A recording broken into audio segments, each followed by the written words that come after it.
All right. Well, here we are, folks, with Tyler Olson, who I'm looking forward to meeting him in person one day. But I got to actually uh, follow Tyler on social media because of he does a lot of these financial advice and financial opinions to healthcare professionals. So I thought, you know what? The best thing to do is to bring Tyler on the podcast, Healthcare Unfiltered, and to talk a lot about career journey and what got him into that. And really, I'm hoping that we come out on the other end of this podcast with a lot of nuggets that can help you as listeners in the healthcare profession, wherever you are on the healthcare journey. So, Tyler, welcome to Healthcare Unfiltered. This is your first time on the show. Hopefully, it won't be last. If you play your cards right, I mean, you could get asked again. You could get like a podcast T-shirt. I'm telling you. I mean, these are important nuggets. But tell us a little bit about you. I mean, who you are, where you live, what you do, and how you got to where you are. What was your career journey to get you where you are? Well, thank you so much for having me. It's nice to talk with you. I know we've messaged a lot, and I appreciate the messaging that you're trying to convey to the medical community. I have been a financial planner by trade since 2005. 2005. So you started at 10. I mean, you barely look 30. Oh, okay. I appreciate that. I wish I was. I am. How old am I? I always forget. I think I'll be 39 in a month. um, so yeah, no, I started quite young though, because my father is a financial planner. So I had the privilege of being able to like see it as a young kid. I was learning how to trade stocks when I was like 11 years old, Wow. and I lost I definitely lost some savings then just trying out like the dot-com stock boom and subsequent crash activity. But it was interesting, and I I've been around it for a long time. But I got into the industry what is called a brokerage firm sort of setting, and that's where most financial advisors reside, and it's where they will manage people's money for them, and then they get paid by selling investment products or by actually managing a sum of money, and then they help them with helping to grow their wealth over time. But financial planning is like investing and like helping people to grow in their net worth it's very important, but it is just one piece. And I realized that as I was progressing through my career, I was there at that firm for 10 years, that there were situations when people really needed help with something that had nothing to do with investing. In fact, they didn't have any money to invest. They would have paid me for advice, but I didn't really recognize that it was possible to like work as a financial planner where someone just paid me a flat fee and then I would help them with whatever. I didn't realize that. And so a lot of times I would try to help people, but then they wouldn't have any money to invest, and then I'd be working for free.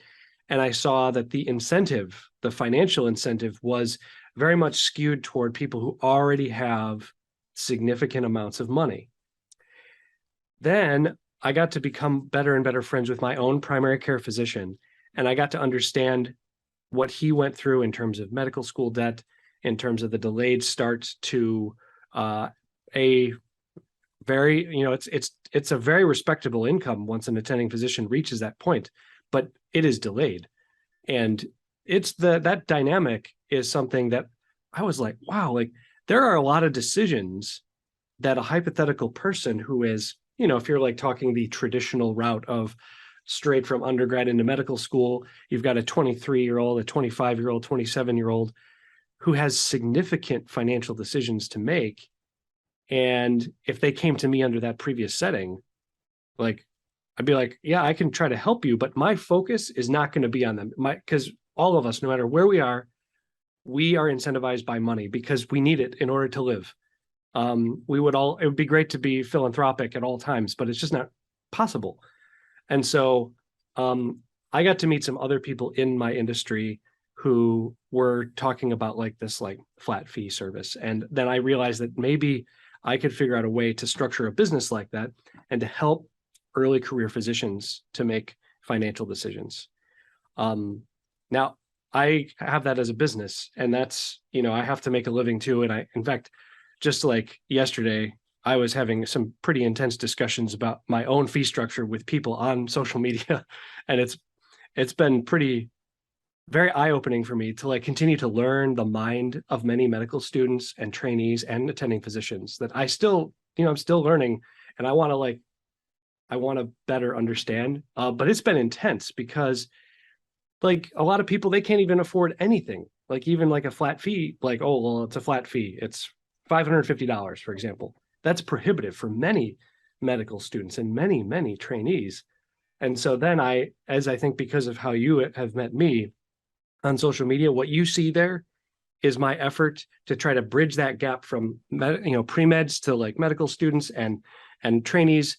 If they have financial decisions to make, can they find a safe place to learn without having to, fully trust their minds and decisions to someone that is being paid?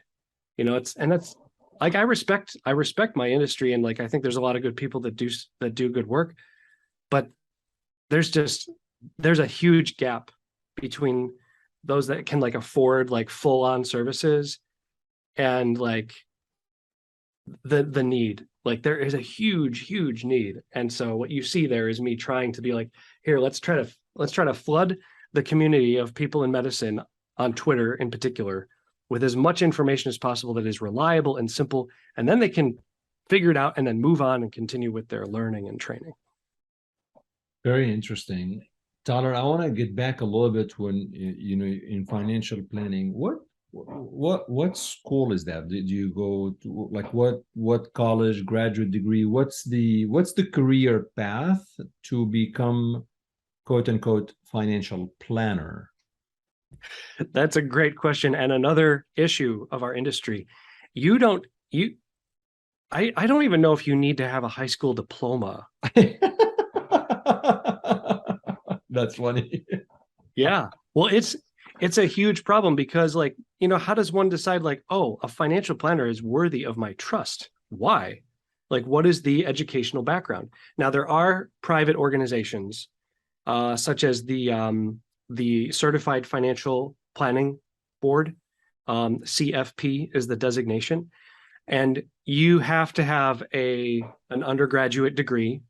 And then you also have to go through some supplementary courses that are pretty intense. And then you have to take a couple of exams. It is very intense. For me, I got my undergrad degree in finance and accounting, but I didn't actually pursue the CFP because the first 10 years of my career, it was under an umbrella where it was like, well, it doesn't really matter whether you have that or not. And now, like, I don't know, just later in life, like I've got other things, like I don't want to deviate my time to like additional study because there's also something to be said for experience. Now, sometimes people are like, oh, are you a CFP? I'm like, no. But I try to demonstrate trust in other ways, but the typical trustworthy financial planner will be a certified financial planner. Anyone else who is also like under what's called that flat fee model, they work for what's called a registered investment advisor. And that's what my business is. It's registered with the state of Michigan and through their securities department. And so I get audited by them. And so I am held to a fiduciary standard as a result. The CFP designation is also a fiduciary standard. So, but you can do what you do with a college degree, or or must you have a postgraduate degree? Like, accounting, there's a CF, I think there's accounting degree, there's an MBA, there's other things. These are not necessarily needed for that, right? No, you don't have to have an undergraduate degree, an associate's degree, to call yourself a financial advisor or financial planner. And that's a big problem because then you have people that really don't know what they're doing. Even people who are just selling a product who call themselves an advisor. And this is a big problem because, someone in medicine, they're in medical school. And like, I've talked to so many students, I'm like, do you have any time for like when they focus on like business or personal finance or understanding like what it is to work with financial advisors if you decide to do that in the future. And there are some schools that do prioritize it, which is great. And then there are also some residency and fellowship programs that dedicate some money to actually have support internally, which is a fantastic thing, but it is not across the board. And so a student or a resident, they finally have a sliver of time to try to look at their financial situation. And it's difficult to be able to, to look for like who is trustworthy and who's not. It's a big problem in our industry. And then when you started with your dad? Mm-hmm. Yeah. But your dad's practice was not focused only on healthcare, I presume. I'm just assuming he was doing right. all kind of things. Yeah, he was doing all sorts of things. He had what we call like a generalist financial planning firm. And when I started this own firm, Olson Consulting, it was that was just my creation. Yeah. And, but I'm trying to think like before you started, because I want to get into what made you decide to start your own firm, aside from probably you don't want to work for your dad forever. But aside from that though, what kind of I don't know, give me like 2 or 3 scenarios where somebody walks into your consulting firm when you were with your dad, and what type of questions? I mean, maybe somebody who has a net worth $100 million say, I don't know what to do with the money, help me. And somebody has $10,000, want to get to $10 million. Like what is the range of questions that you were getting? So like I had people who, like this one person, I remember she's a police officer, and she had some dental related issues, and she was trying to figure out dental insurance as well as the disability insurance that she had through her police department that she worked for. And it was very complicated. There was lots of things to delve into to help her with that. And she is so like, I've known her for a long time, and so I'll give you an example of like how that conflict worked. She comes into the office, and when I first met her, and she's like, I've got this Roth IRA, and I've got a 401k at work, and I've got to figure out this dental stuff and disability insurance. I was like, okay. And at the time, and this is what I mean about financial incentives, as much as I was trying to like make sure I paid attention to all the things that she mentioned, what struck in my mind was, what do I got to take care of? I need to figure out a way to convince her to let me manage her Roth IRA. That way I can invest it, and that way I can make money off of it, and then I can help her with everything else. That's how it goes. And so I did, we worked together in that way. And then I did help her with those things. And under that sort of arrangement, you have like, $5,000. I think I made like $50 a year in that regard. Like that was like managing her Roth IRA was the way in which I got compensated for helping her. So I was paid $50 per year to then also help her with this, this other stuff. So unlike the amount of time involved versus money, it wasn't very good for me. It was very good for her. And like, she's very dear, and I'm glad that I was able to help her, but it's not really sustainable as a business to like make that happen. Like I wouldn't be able to take care of my family in that way at, for $50 a year. So that was one thing that piqued my interest in like changing things up. The other was actually a retired physician, and he had a lot of money, and we managed money for him. And then there was lots of like, he would want to like buy and sell stocks and stuff like that. And there was a tremendous amount of money being made from him, like $18,000 a year for like managing investments. And now there were some times when he wanted to like we had some mutual funds, some investment funds that were kind of on autopilot, but then he also had like some individual stocks he liked to buy and sell. And in this case, I think there's probably something like 5 to 6 hours a year spent with him on this for $18,000. Wow, that's amazing. That's a lot of money. Yeah, and that's not right. Like, and that was under that arrangement Now, I should say too, this was not my dad's firm. It was someone else's. We both worked for another firm. Right. But then the reason you pivoted, the reason you became interested in healthcare specifically, was it because you became closer to your primary care physician, or because you were seeing a lot of these clients coming to that firm who were in healthcare and you felt there was a lot of confusion because we never get training into that? So it was largely my relationship with my primary care physician and like learning the backstory, and not just about what I mentioned to you yet about debt, delayed income, and such like that, but also the challenges of working around insurance companies, the stress involved with that, the amount of time that physicians have to commit. Like, so even like after training is done, many times I've heard they're like, yeah, once, just because you're done with training, that doesn't mean that all of a sudden you're going to work 40 hours a week now. There's a tremendous amount of time sacrifice on the part of physicians that I was learning. And I learned this through him. And then I also started to learn it through the medical community on Twitter, because I was already on Twitter. I've been on Twitter since 2011.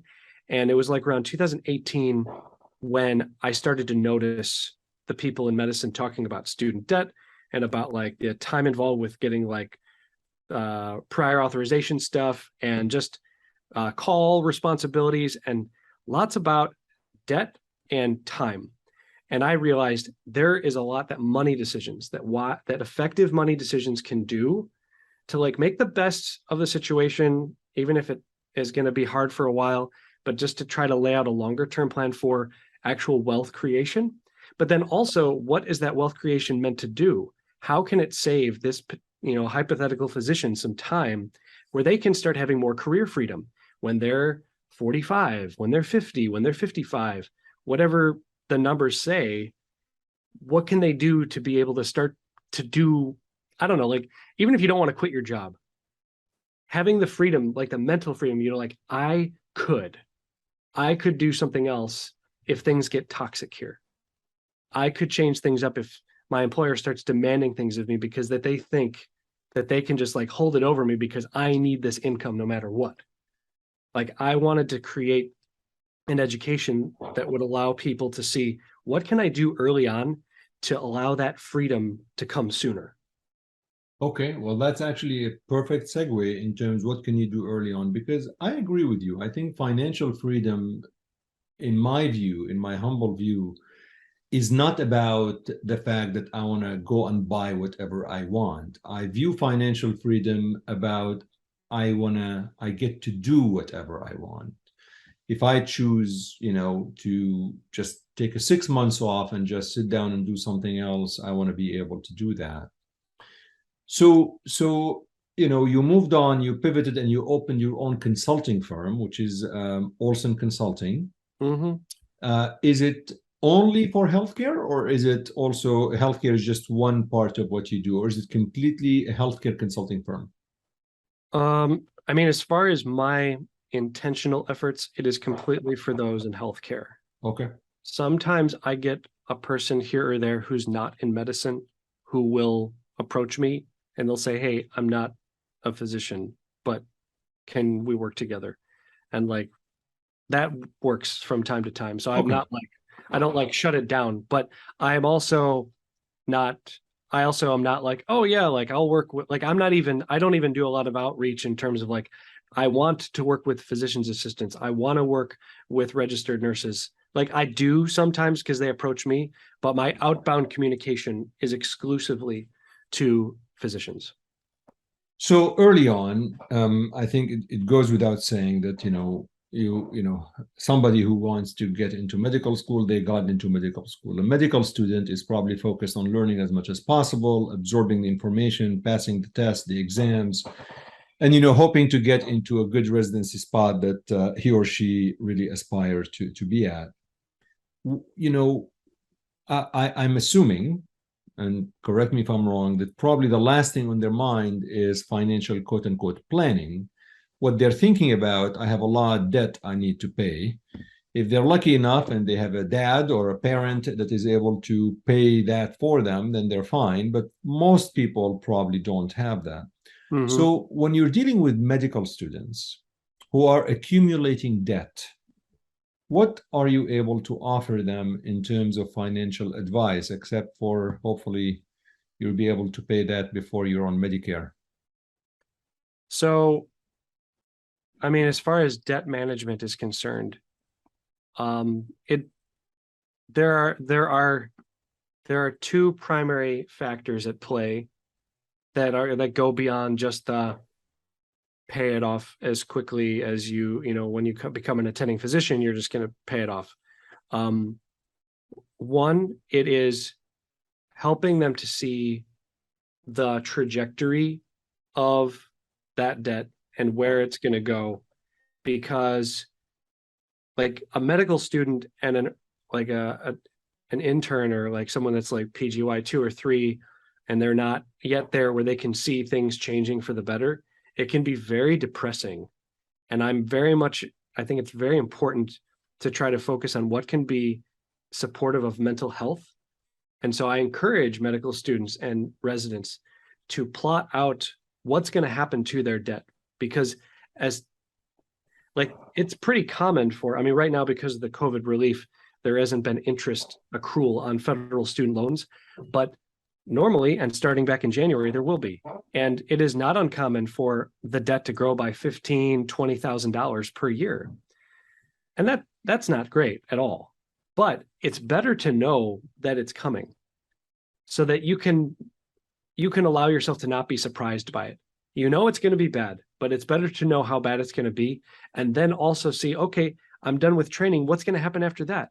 Let's talk a little bit about how I'm going to plan to pay it off, because that helps you to start to see a little bit of light at the end of the tunnel. Tyler, are there statistics into what is the average or the median debt that a medical student has after completing medical school before they start residency? What are we talking about? What's the average in the US? Well, that's a difficult question to answer, because in fact, Medscape did a poll on that just a couple months ago, and they're trying to break it up. They're trying to get a little bit more nimble about the data, but it's hard because I think there's something like 22% of graduating medical students have no debt, whereas the other 78% do to some degree, and it tends to be in like the 250,000 or more range. So there's this big gap between having no debt and having like $250,000 in debt. What I don't have something to rely on that is extremely wide and assuredly accurate, but in the range of $350,000 is a very, very common number that I'm seeing. Okay. I see some that are north of 500. I see some that are like a little bit under 200. But most people that I have interacted with who have funded their medical school education with debt are in the $300,000 to $400,000 range.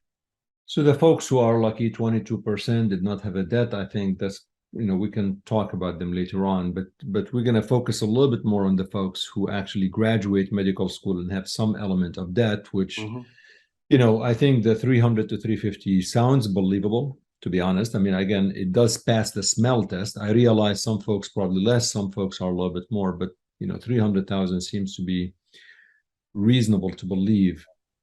So during medical school, is there anything the medical student could do whatsoever aside from meditating, I guess, and just, hoping things will get better?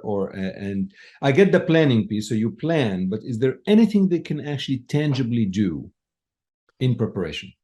The one thing that they can do is learn how to manage cash flow. And that's a term I use more often than budgeting, because budgeting is more about individual expenses and understanding, well, what do I pay for and how much do I receive in loan distributions or disbursements? And that's important to know. But cash flow is more of like a historical meaning to it, because what you want to see is learning how your money is moving. You get a loan disbursement in September, and then it slowly trickles down until January, and then you get another loan disbursement and it goes down. But over several semesters, what is happening to that bottom line? Right before you get a new loan disbursement, where is it at? Have you spent everything? Have you spent more than everything? Are you building up credit card debt? Are you not spending it all? And are you saving something? Now, how realistic it is for a medical student to save some of their loan disbursement is very subjective. And I hold no judgment against medical students that accrue credit card debt, because I think that it's just, there's just way too many scenarios to say whether it is always possible to just rely on your federal student loan disbursements. Sometimes it depends on your FAFSA application too. Because like if you have parents that had an income and like you had like some job or something, and then they wouldn't approve you for like more, then you get less. And then you have to, cost of attendance is one thing, but then there's the cost of living and like, how do you manage that? It also depends on where you live in the country, because some places are very expensive. And so there are some variations on there. But in your particular situation, I say, what is realistic? What is reasonable?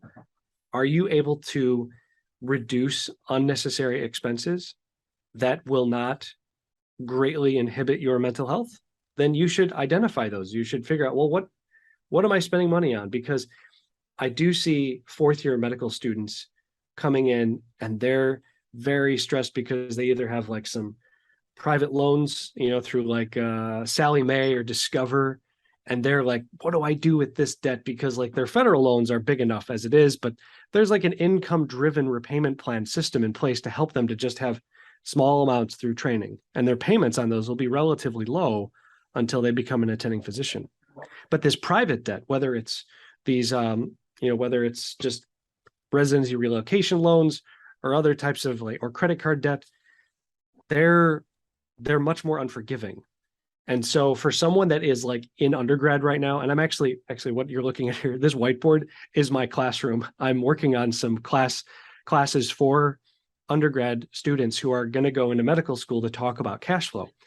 And understanding what that is and trying to control what you can control early on will help to minimize additional debt and hopefully consider how they could increase, if they have any chance of being able to have some savings fourth year. What are examples of when you talk about unnecessary expenses? Just examples of some of these pitfalls that you really feel are easy to avoid or mitigate without, because you mentioned without affecting quote unquote your mental health. So I'm trying to get an example. I don't know, maybe eating out less. I mean, is that what we're talking about? What are we talking about?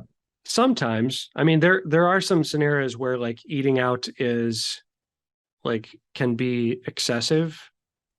And again, that word is like, what is excessive? I don't know, but it's just a person needs to, well, let me give you an example. And then I want to, because like rules in financial education, they can be useful, but they can also be hurtful because sometimes they just don't fit a person's situation. But I'll give you an example of something that I see commonly. Subscriptions that a person has forgotten that they're paying for and they don't really use. So I don't have any issue with subscriptions for something that you're using. Like I have a subscription for my toothbrush, and it's great. And but I use it. But there have been scenarios where like our family, like we were paying for a subscription. I was like, oh, that's right. We're paying for that. And that, it's like, why am I doing that? And it's like, it's a mental block. We get distracted. Life is crazy. Absolutely. So like, that's an example of something like evaluate what's going out of your credit card statement every month. What's coming out of your checking account every month? Are you using the things that you're paying for? But the second piece that's more of like a principle level kind of thing is recognizing that what we pay for today and what we put on debt, whatever kind of debt it is, we need to try to be more intentional with those decisions because they will need to be paid back plus interest.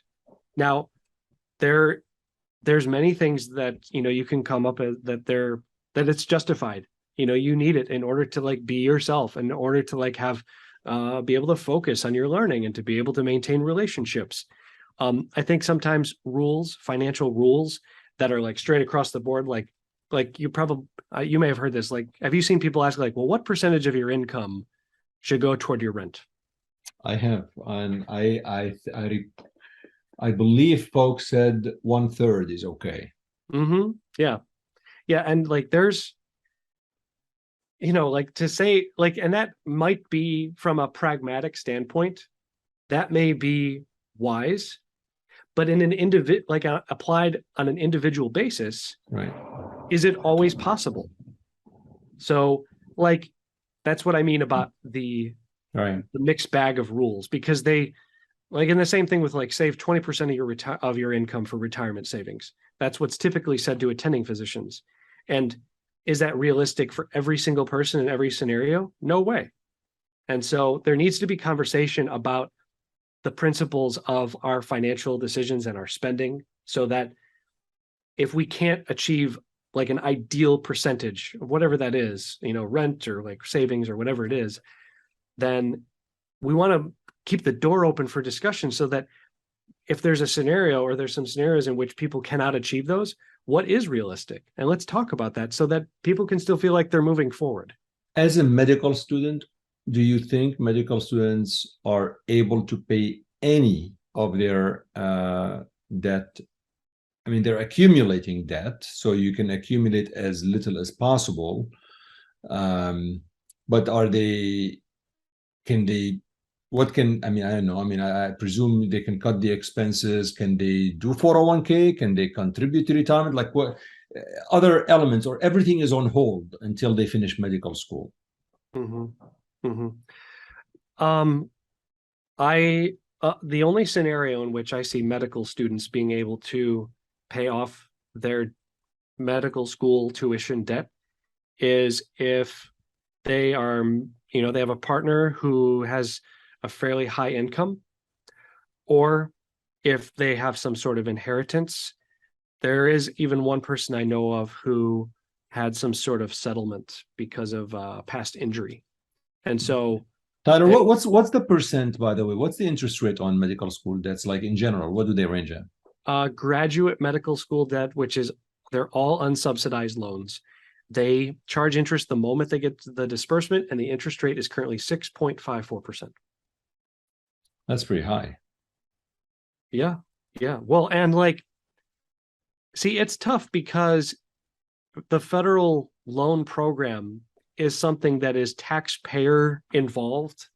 And so it's tricky because like if they're to find a way to make it less expensive, it always comes back to like, well, this is going to be a taxpayer responsibility sometime in the future.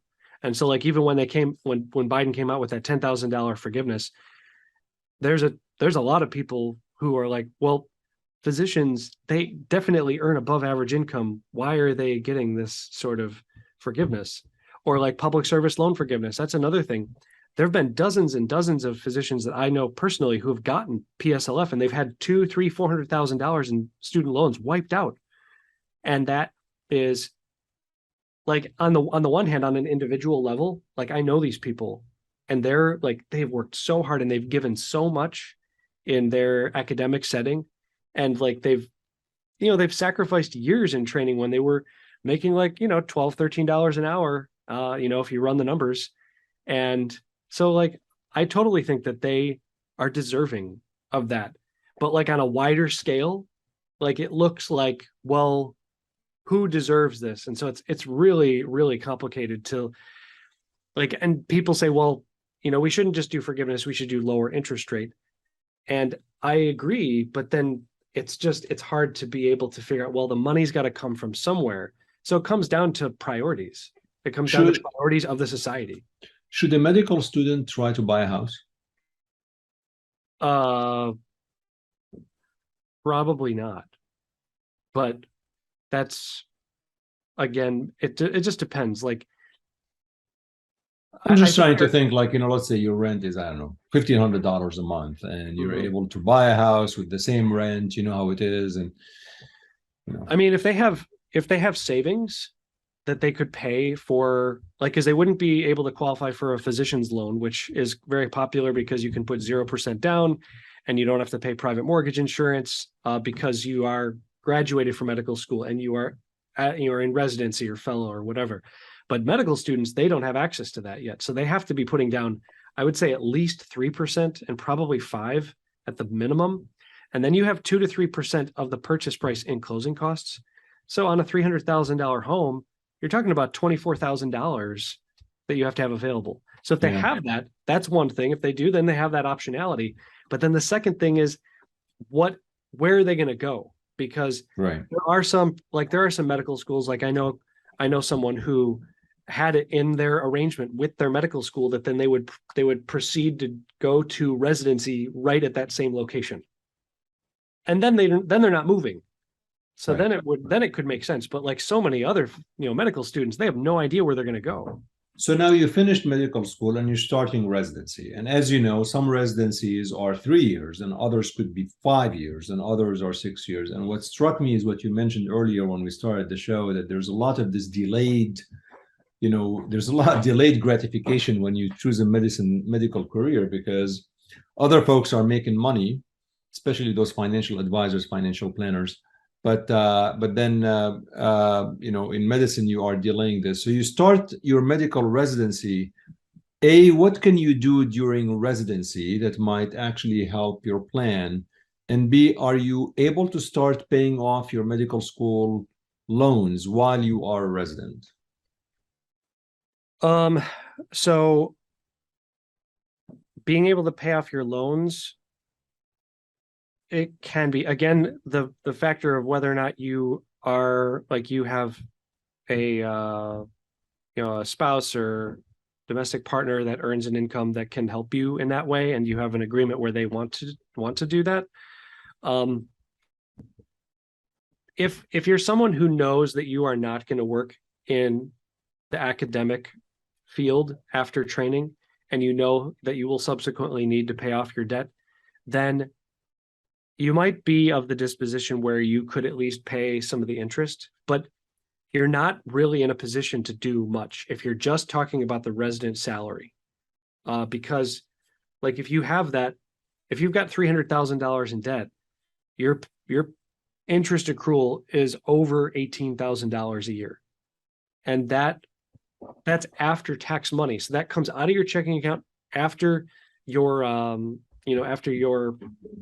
income taxes have been paid. And so if you're in the situation where you're making $60,000 gross, that's $42,000 a year after after taxes are taken out. And if we were to take that scenario and say, well, let's try to pay off $18,000 of debt every year, that means that the resident would be living on $2,000 a month in total.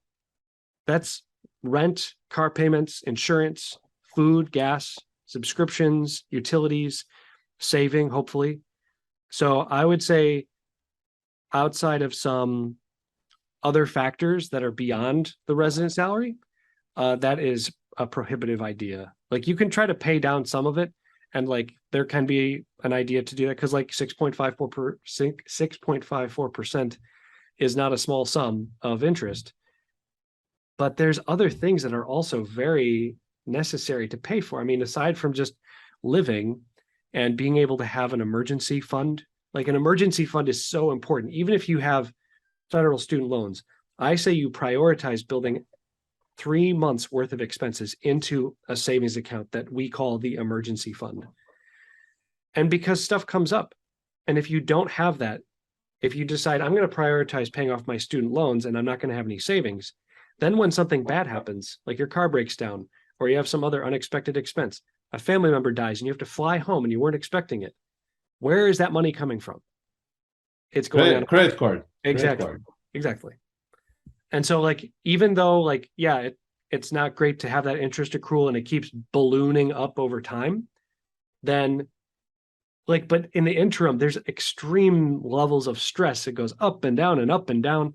And this is why I talk about mental health, because it is worth it to continue to pay that interest rate and build up some savings instead, because life happens. So then, then you have the fellowship. I mean, now you finish residency, and some folks are able to go and do primary care or family practitioners. general surgery, whatever it is, but some do in additional specialty. I mean, as an example, I did hematology oncology, 3 more years after medicine. Some folks do cardiovascular surgery, whatever it is that they actually do afterwards. During that, I mean, can they do anything still? I mean, you obviously hear a lot of physicians moonlight and do extra shifts because they want to try to accumulate some wealth and be able to pay off some of the debt.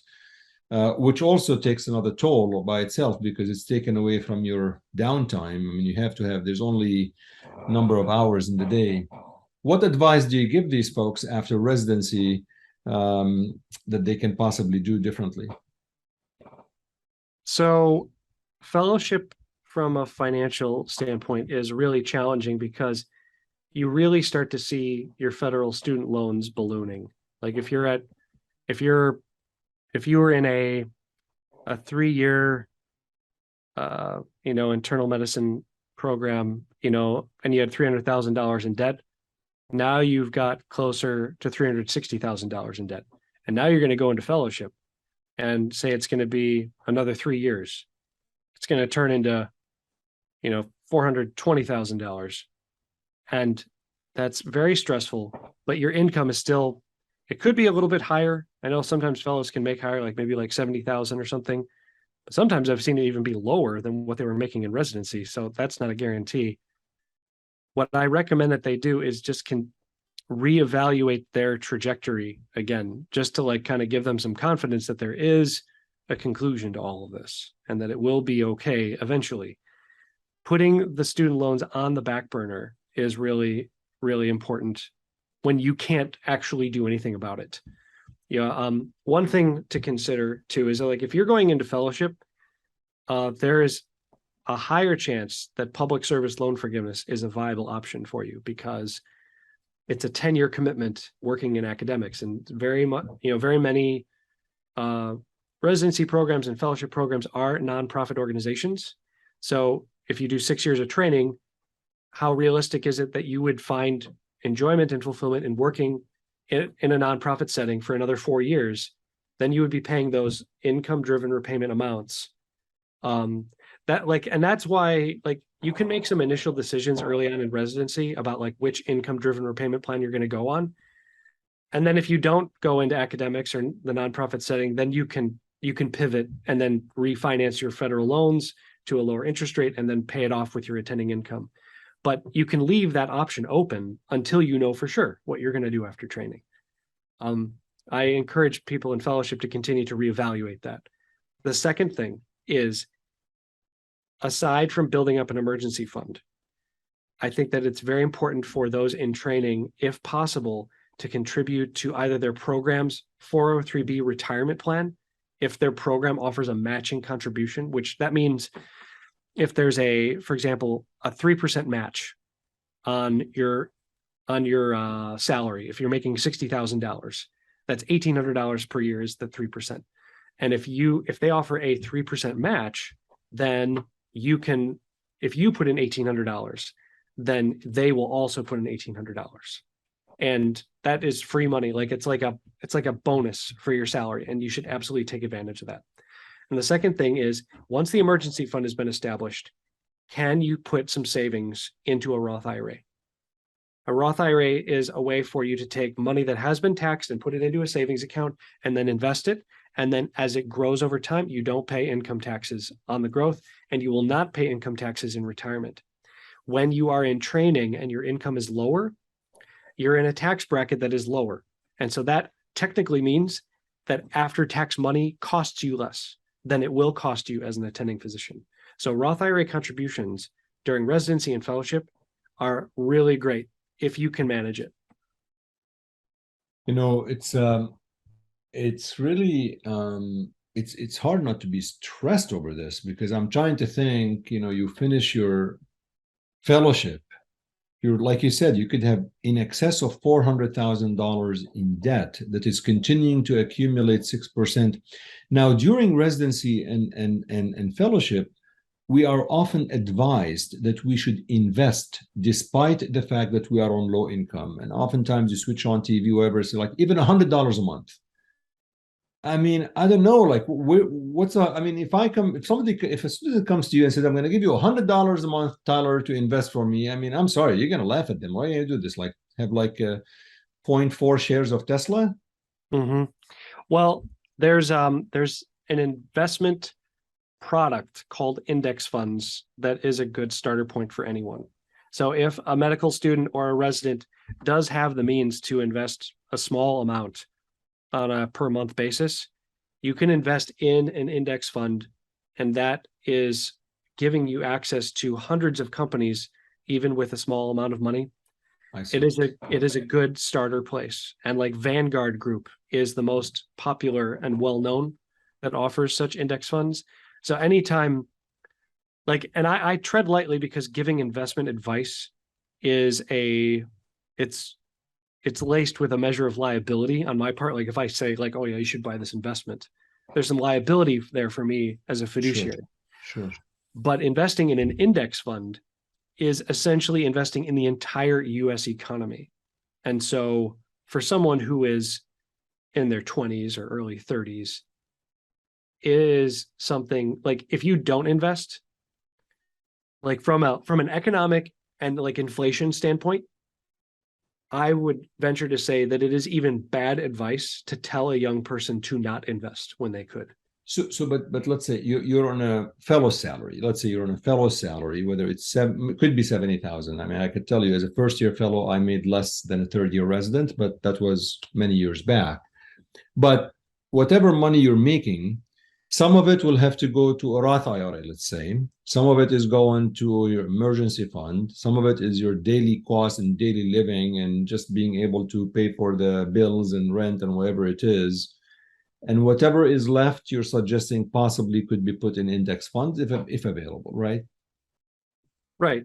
Yeah. I mean, and Yeah. it could be as it can be as little as, I mean, you can put it, I mean, it could be like $1 a month if you really want to get down to it. But I've seen many scenarios where, there is something like $25, $30, Okay. $50 a month. It's not even about like, okay, this is going to make or break the financial success of this person in 30 years. That amount of money is admittedly low, and it will not move the needle as far as like, well, now I can retire when I'm 53 instead of 55.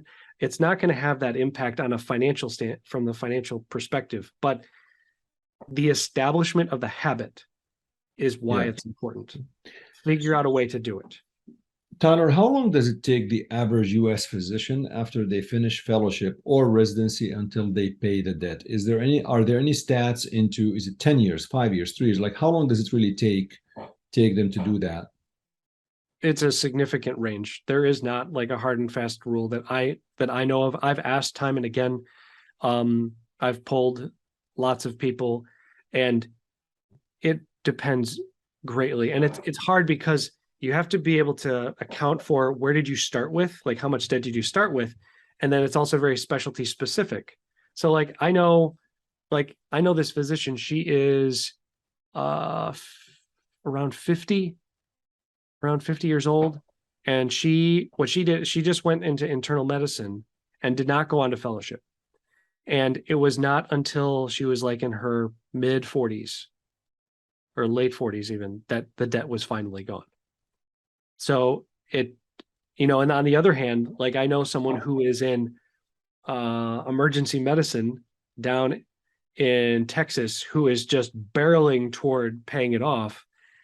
And it's like I don't know all the details of their financial situation, but I do think that they're making more than the internal medicine doctor that I'm Yeah. thinking of. Yeah. I think it's also a matter of like their cost of living. Like one person may have no children, some may have many. Like Sure. the factors vary quite widely. Sure. But yeah, so and then the other thing is like there's others who I pull them and I'm like, well, how much debt do you have? And they're like, well, I've got like $400,000 in debt. I'm like, and it's like I'm 6 years out of med school. I'm like, wow, okay, so what's your plan? They're like, I'm going for PSLF. So like it's kind of hard to gauge like, well, what PSLF people, it's all like 10 years. What So is PSLF? So PSLF is an acronym that stands for Public Service Loan Forgiveness. Okay. It's a program that's offered through the federal, the Department of Education, where if you work full-time for a nonprofit organization while making payments on one of their income-driven repayment plans, then after 10 years, your remaining debt will be forgiven. That's 10 years. Yeah, 10 years. So 10 years is not an uncommon. Yeah. I mean, if I was to say like on average, I'd say like around 10 years is probably not too far off from an average for someone who graduates having fully funded their tuition with debt. There's a lot of folks on social media who, if you, as a healthcare professional, whoever you are, or wherever you are on the healthcare spectrum, if you discuss finance, or if you complain about the finance, reimbursement, whatever it is, people say like, you doctors, you make a lot of money. Stop your complaining and moaning and bitching. Okay, this is not how it works. You should be like, you're making way more money than 90% of the population, which is true, frankly. I mean, when you think about it, from the median average income across the country. Do you think that the physicians are justifiably are justified to complain about what's going on, or are we just a bunch of whiners? Everyone deserves a space for their own stresses. That's not to say that there aren't worse problems in the world, and it's important to simultaneously cultivate an attitude of gratitude, to appreciate the things that we do have, and that is a contributor to mental health and supporting others, that they can feel that we have empathy toward them, so that but that in no way means that physicians are not allowed to express frustration about their situation, because the dynamics of the time sacrificed, like I've been around a lot of people in medicine, a lot of physicians, and they've expressed their situation to me, and I can feel it. I can feel how strapped down many feel at times, like where they're like, I just don't have control of my life, and I don't know when I will. And that is a real stress. So it's not just about it's not about the income. The income is great. And there is not I've not met a poor physician. Many people have said that, like, I've never met a poor physician. They always, there's always food on the table. There's a place to live. And so it's good to express gratitude for having our basic needs. But at the same time, what is the time commitment, and Right.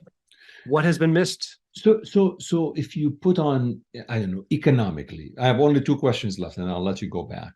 But economically, if you just put economic formula, is going into medicine, take away the humanistic nature, take away helping people, take away that, all of these things, because obviously, I mean, honestly, I never went into medicine because I thought I'm going to make money. This was never the motive. So I want to take all of this out. I want to literally, almost as if you're thinking of this in an Excel spreadsheet and thinking about economic formula. Is going into medicine a good economic financial decision? Economic and financial decision. And financial.